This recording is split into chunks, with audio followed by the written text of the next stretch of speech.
Alô, comunidade das redes sociais. Mais uma vez aqui, dessa vez, mais uma vez, para comentar o que vocês falaram a respeito dos meus vídeos nessa semana.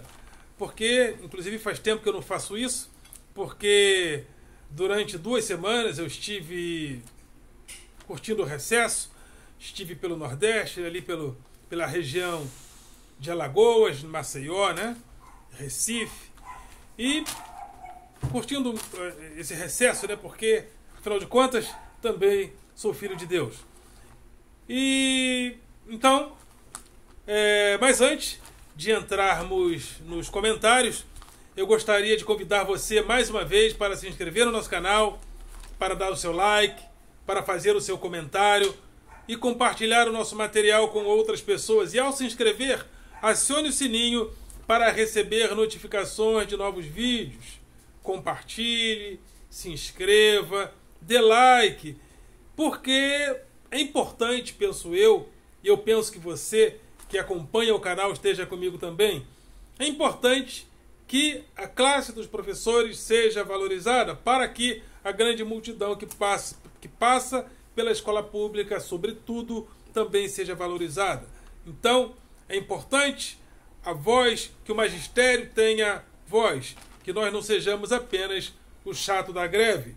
Então, professores, venham para o debate público. É necessário, é importante que a gente não fique só esperando resoluções que venham de cima para baixo. Estamos muito desmobilizados, confesso. Eu também estou dentro desse processo de desmobilização da classe dos professores. Mas esse canal também pretende ser um veículo, um canal de abertura crítica para que a gente retorne ao debate público de uma maneira mais eficiente. E também esse canal tem o objetivo de combater o pensamento binário na sociedade e também nas redes sociais. Aquele pensamento binário que agora só consegue enxergar o mundo através de um outro que na realidade é mal porque não faz parte da minha forma de pensamento. Então vivemos em um mundo tão binário que nós só conseguimos ver, às vezes, os eus nos outros. Se os outros não forem a projeção do que eu sou, eles são maus. Então começam se o Borba Gato está ali e eu sou contra a escravidão, queima a estátua do Borba Gato porque ele é um outro. Ele é o outro que me nega, então eu queimo a estátua do Borba Gato. Se eu sou de direita ou de extrema direita e não gosto de Marielle Franco, eu picho um painel com a foto ou com um desenho de Marielle Franco. Então a gente está nesse processo onde às vezes o outro tem que ser rechaçado. Porque se o outro me nega é porque ele não presta. Então eu tenho que queimar a estátua dele, eu tenho que fazer isso, eu tenho que fazer aquilo. E a estátua às vezes está ali como uma denúncia do que nós fizemos. É importante que a gente não se esqueça do que nós fizemos. E a estátua denuncia. Então deixe a estátua no lugar onde ela está. E, como diz o professor Paulo Giraldelli, vai ali, faça uma manifestação, coloque um cartaz denunciando o que aquele sujeito que está simbolizado ali fez. Mas não é negando, tirando o outro da minha frente, tirando o outro que me nega da minha história, da nossa história, que nós vamos resolver o problema. Então, nós estamos nesse pensamento binário. Se o que está do outro lado não for projeção do eu, ele não presta e tem que ser tirado, arrancado e negado da história. Como fazem, né? Você não pode mais falar, se eu sou professor, tem gente que acha que nós não podemos falar em sala de aula sobre a homossexualidade. Eles acham que falando sobre isso, como fenômeno social, nós estamos incentivando. Então, se eu sou hétero, o outro que é gay tem que ser negado. Negado de ser, negado da história, retirado da nossa frente. Então, se um professor hoje fala, cita Marx, você é um esquerdista, não pode citar Marx. Marx tem que ser banido. É o pensamento binário, mas a gente está aqui para combater esse tipo de pensamento. Então, tem também o meu grupo de Facebook, Filosofia com Eldon Rosa Maçom, e o meu blog através do endereço rosamaçom.blogspot.com. Rosa Maçom sempre com 2 S e tudo junto. Então vamos aos comentários. Eu gravei em uma praia lá de Maceió um vídeo, né, chamado Trabalho e Tempo Livre, onde eu dentro do tempo livre, né, que eu estava, eu comecei a discutir sobre o tempo livre, né, porque hoje em dia o tempo livre tem sido cada vez mais invadido pelo trabalho. Nós, professores, às vezes estamos num recesso de férias, estamos recebendo, às vezes, mensagens do que ficou pendente, mensagens de escola. Isso tem acontecido. Então, por mais que nós estejamos hoje no tempo livre, o tempo livre tem feito parte da nossa vida, inclusive de lazer. Porque, a partir da década de 70, os trabalhadores foram dispersos na sociedade. Eles não estão mais no chão das fábricas. E dispersos na sociedade, o capitalismo foi buscar esse trabalhador lá onde ele está, na dispersão onde ele está. Então, onde ele estiver, ele está produzindo dados para o capital. Está no Facebook, está no WhatsApp, está o tempo todo trabalhando. Então, eu estava, nesse vídeo, problematizando a questão do tempo livre, né? Será que o tempo livre, de fato, está acabando? As férias vão acabar invadida completamente pelo trabalho digitalizado? É uma pergunta. E dentro desse pensamento, o André Ferreira disse: valeu, professor. Eu que digo, valeu, André Ferreira. A Viviane Servati diz: não me inscrevo, dou dislike e não compartilho. Ela tá brava comigo, hein? Ela dá dislike, não se inscreve e não compartilha. Ela disse: magistério é vida. Não, magistério não é vida. Magistério é morte. Tô morto. Você tá vendo? Eu não tô vivo, não. Eu sou do magistério, mas eu não tô vivo. Eu não sabia que magistério é vivo. Magistério é morte. Tô morto. Então ela diz isso, mas devemos valorizar quem nos respeita. Você entendeu? Eu não entendi nenhuma, mas muito obrigado, Viviane Servati, pela sua participação. Tem um cara chato, ele sempre assina ANCAP 1984. Ele entra em quase todos os vídeos meus para dizer que imposto é roubo. É coisas do pensamento binário, sabe? O cara não tem assunto, ele não sabe conversar, ele não tem uma dialética para conversar sobre os vários assuntos. Então você fala um assunto, ele coloca que o problema daquele assunto é o imposto. Você fala de escravidão, ele imposto. Você fala você fala de flores, ele imposto. Você fala de religião, ele imposto. Ele só tem essa resposta: imposto é roubo. Ele não fala mais absolutamente nada, né? Coisas do pensamento binário também. Num outro texto, nesse texto parece que eu estava numa outra praia e comecei a falar sobre comunistas de iPhone, né? Porque muita gente diz que um comunista ou um socialista não pode usar o iPhone, não pode usar, não pode curtir um lazer, enfim, tem muita gente que diz: você se diz socialista, mas então você é hipócrita, porque o socialista não pode ir na praia.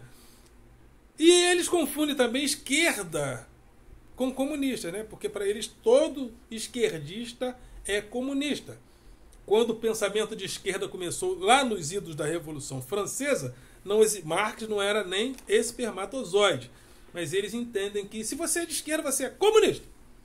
Eu sou socialista, simplesmente porque eu entendo que o ismo do capital deve ser transferido para a sociedade, para as pessoas que vivem organizadas em sociedade. Ou seja, o acúmulo do capital não deve ser a referência principal deve ser a sociedade. Então, nesse ponto, eu sou socialista, sim. Então, e o MC Freud disse: acredito na intervenção de seres de outras dimensões e de outros mundos. Não sei se tem muito a ver com o que eu estou falando, mas valeu pela sua participação. Ele disse também: está terrível já há muito tempo. Deve estar falando do Brasil, né? Boa, também sou socialista. Saudações, né? Saudações, companheiro, você que é socialista também. Eu sou socialista, mas em outros termos, né? Não comunista, mas socialista. O ismo do capital eu penso que deva ser transferido para a sociedade, para as organizações sociais de base, que devem ser a base, a referência, porque o bem-estar não deve estar no capital, e sim nos seres humanos, organizados em sociedade. E o Fúria, né, tem um que assinou Fúria, bateu palmas para... Muito obrigado, fez elogios aqui. Muito bem. Não, o Fúria fez elogios, bateu palmas para um outro vídeo meu, porque eu estive na cidade de Marechal Deodoro, lá em Maceió, cidade onde nasceu o primeiro presidente da República do Brasil, Deodoro da Fonseca. E então eu estive no Museu Deodoro da Fonseca e nesse lugar eu estive conversando, estive falando nesse vídeo sobre a presença do Exército na política brasileira, porque desde a República, que foi na realidade um golpe, na realidade a República foi um golpe contra a monarquia, e quando a monarquia foi retirada do poder, o Exército começou a ter participação muito mais efetiva na vida política da nação. Isso já vinha acontecendo desde Duque de Caxias, que foi muito importante na vitória do Brasil com outros países na Guerra do Paraguai. Mas o Exército ele tem sempre aquela presença na República Brasileira, depois ele retorna no golpe de 37 com Getúlio Vargas, depois no golpe de 64, e continua aí namorando com os extremistas, né? Ou seja, mais os extremistas talvez namorando com o Exército do que o Exército com eles. Então sempre tem aquela coisa de, olha, não estique a corda, porque, olha, o AI-5 pode voltar, hein? Então eu tive falando sobre esse papel estranho, meio ambíguo até hoje, da presença do Exército na nossa política. E o Fúria, né, bateu palmas aqui, elogiou. Muito obrigado, senhor Fúria. Senhor ou senhora Fúria? Deve ser senhor, né? Férias e vida contemplativa. Eu estava num passeio lá nas piscinas, lá em Maceió, e eu escrevi sobre férias e vida contemplativa, né? Eu gosto de tirar férias, eu gosto de viajar exatamente porque a viagem faz com que a gente se demore um pouco mais com a gente mesmo, a gente exercita um pouco mais a nossa vida contemplativa, a despeito da nossa vida ativa, a vida do dia a dia, essa vida corrida que nos retira da contemplação e nos coloca excessivamente na ação. Então, nesse passeio, eu falei sobre vida contemplativa e usei aqueles momentos ali de lazer para falar de contemplação. E o Sebastião Costa disse, que palavras bem colocadas, muito obrigado, Sebastião Costa. A Paulissandra Coelho falou, férias, hein, professor? De vez em quando é bom, também sou filho de Deus. Outro vídeo meu ali no Marco Zero em Recife, esse vídeo eu já gravei no Marco Zero em Recife, eu usava esse local para falar do que é ser nordestino, né? E fazia algumas comparações, porque geralmente a gente que é daqui da região sudeste, a gente não fala que nós somos sudestinos, ou seja, não temos orgulho de sermos sudestinos, mas quem é do Nordeste costuma ter prazer e orgulho de dizer eu sou nordestino, porque ser nordestino significa muita coisa, significa o retirante que saía, mas sempre tinha a vontade de voltar. Eu conheci uma pessoa de Maceió, que era muito meu amigo, e durante toda a vida dele, eu conheci ele por uns 30 anos, e ele falou, eu vou voltar para Maceió, vou voltar para Maceió, eu vou voltar para Maceió, e voltou. Então, o ser nordestino significa essa vida do retirante, que foge da seca, como o próprio ex-presidente Lula, né, fugiu da fome com a família, chegou à presidência. Então, ser nordestino tem um caráter, tem um significado especial. É a marca de uma região. E dentro desse pensamento, o Wilderson Gomes Cabral Marques disse, vídeo bacana. Muito obrigado, Wilderson Gomes Cabral Marques. A Paulissandra Coelho voltou e disse, Excelente reflexão. Tenho orgulho de ser nordestina do Maranhão. Gosto muito das suas aulas. Muito obrigado, Paulissandra Coelho. Né? Eu também estive num lugar lindíssimo. Aliás, estive na oficina Francisco Brenan e no Instituto Ricardo Brenan. Lugares maravilhosos lá em Recife, na região de Recife, no bairro da Várzea. Não deixe de visitar esse lugar, principalmente se você gosta de arte, beleza artística, vá nesse lugar, eu recomendo. E eu estive lá no Instituto Brenan e escrevi, falei um vídeo chamado Brenan e a Memória, né? E o Ricardo Argili disse, tudo muito bonito nesse lugar. Ele falou, muito obrigado, Ricardo Argiles. A Cláudia Sena disse, que lugar lindo. E a Selma Fernandes também faz elogios aqui. Eu gostaria, inclusive, de fazer uma colocação sobre esse lugar. Esses dois lugares, a oficina Francisco Brenan e o Instituto Ricardo Brenan, são de uma beleza imensurável. Tem ali obras de vários artistas do mundo, da história, que estão lá. E me parece estranho que a imprensa, que a mídia, que a opinião pública não tenha feito várias filmagens e reportagens nesse lugar. Será um tanto quanto de preconceito contra o nordestino? Como se o nordestino não tivesse direito de ter um grande museu no seu território? Olha, ali tem réplicas da estátua O Pensador de Bodin. Bodin autorizou, deu o molde para que eles colocassem a réplica ali. E tem por detrás da réplica, que é inclusive num tamanho maior, que está num tamanho maior, né? Várias esculturas de Bodin. Tem ali também, eu vi, escultura de Boteiro. E de várias... Porque essa família, principalmente a partir com a presença, né, do senhor Ricardo Brenan, que infelizmente veio a falecer lá no início da pandemia, e eles fizeram coleções maravilhosas da arte. É uma família de colecionadores, né, de obras de arte, né? Assim como a família Thyssen-Bornemisza, do Museu Thyssen-Bornemisza lá de Madrid, que eu também te recomendo a ir. Então, me vem essa pergunta: por que se eu não ouvisse de uma pessoa que me atendeu numa agência de viagem, eu não saberia que esse Instituto Ricardo Brenan existe?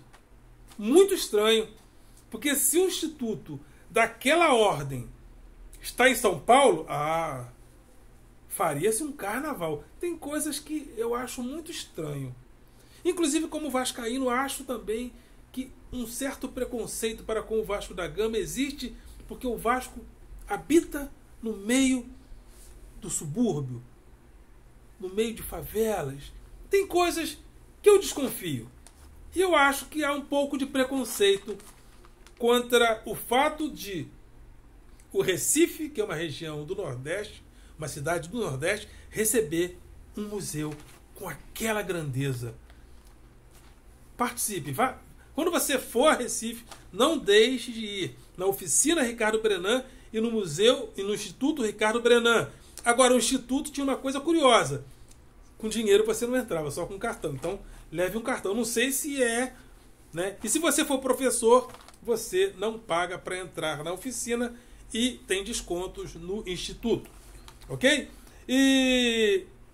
Então, já falei das pessoas, né? E no bate-papo e conhecimento, nós voltamos às aulas teve uma aula muito interessante minha com os alunos, que eu aproveitei mais para bater um papo com eles e gravei. E o Ricardo Argiles disse: muito bom, muito obrigado, Ricardo Argiles.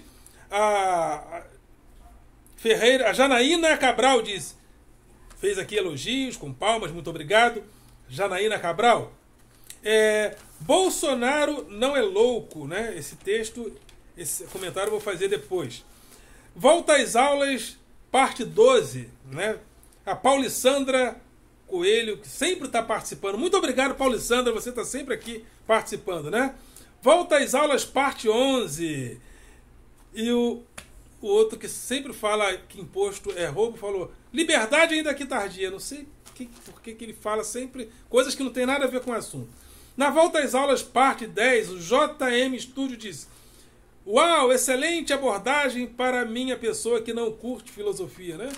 Quem sabe ele está sendo influenciado pelo nosso canal aí. Democracia de WhatsApp.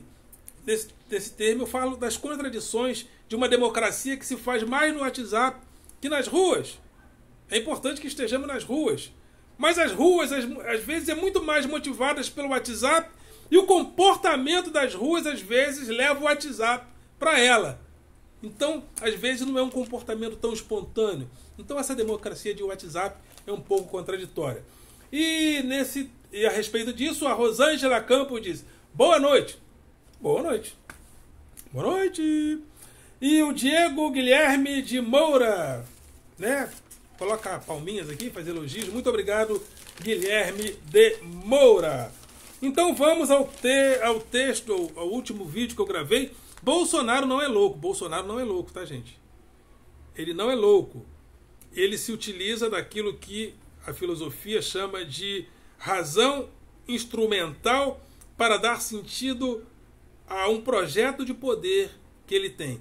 O problema de Bolsonaro não é contra as esquerdas, e sim contra a civilização. Então tudo aquilo que a civilização constrói e construiu, ele sempre se volta contra. Então ele está sempre se voltando contra as instituições da República, sempre se voltando contra museus, sempre se voltando contra a ciência, sempre se voltando contra as universidades, porque são coisas que fazem parte da civilização. E tudo aquilo que faz parte da civilização, ele diz que é coisa de comunista, e os bolsominions dizem que é coisa de comunista. Mas Bolsonaro não tem nada, não é uma pessoa de direita lutando contra as esquerdas, muito pelo contrário. Ele é uma pessoa reacionária que luta contra os valores da civilização. E o Guilherme Moreira diz, o comunismo foi vencido na Venezuela, Cuba e Argentina. Bom, a Venezuela nunca foi comunista. Agora, o governo Maduro continua lá. Se você chama o governo Maduro de comunista, o comunismo ainda não foi vencido na Venezuela, né? Então você está viajando na maionese estragada com data de validade vencida. Agora, o comunismo realmente foi vencido em Cuba, porque a economia do mundo hoje é capitalista. Não só em países que se utilizam da marca do comunismo na sua constituição, como Cuba, China, Laos e Vietnã, esses países eles se utilizam do Partido Único Comunista para controlar os ímpetos do capitalismo. E o capitalismo só não é maior em Cuba por causa do embargo econômico. Então isso faz com que o capitalismo não se desenvolva ali. Mas Cuba já tem propriedade privada, empresa privada, os cubanos recebem passaporte. Eu já fiz viagens pelo mundo com cubano. Então, realmente, o comunismo perdeu desde o fim da Guerra Fria, desde a queda do Muro de Berlim. Eu não sei contra que comunismo esse pessoal de extrema-direita está lutando. O comunismo realmente foi completamente vencido. Agora, se você chama o Maduro de comunista, ele fala que o comunismo foi vencido na Argentina. Esse pessoal costuma chamar as esquerdas de comunismo. Desculpa. As esquerdas de comunista. Só que a esquerda venceu as últimas eleições na Argentina.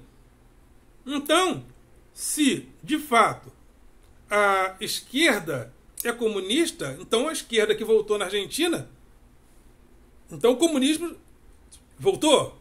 Então o comunismo não foi derrotado. Então, cada vez esse pessoal viaja, né? E o Fernando Cabral disse, bom dia, já me inscrevi. Muito obrigado, Fernando Cabral. Boa noite agora, né? A Amora Morena disse, interessante. Muito obrigado, Amora Morena. E o Diego Guilherme de Moura disse, você é bolsonarista? Eu disse, não. É lógico que é esquerdista, graças a Deus. Isso não é crime, né? Tem um pessoal que acha que ser esquerdista, ser de esquerda, é crime. Isso é um direito. E eu sou de esquerda, sim, com muita honra e com muito orgulho. Então é isso aí. Muito obrigado pela participação de vocês. Na próxima segunda-feira nós estaremos aqui respondendo os comentários de vocês. Ok, galera? Vocês são do coração.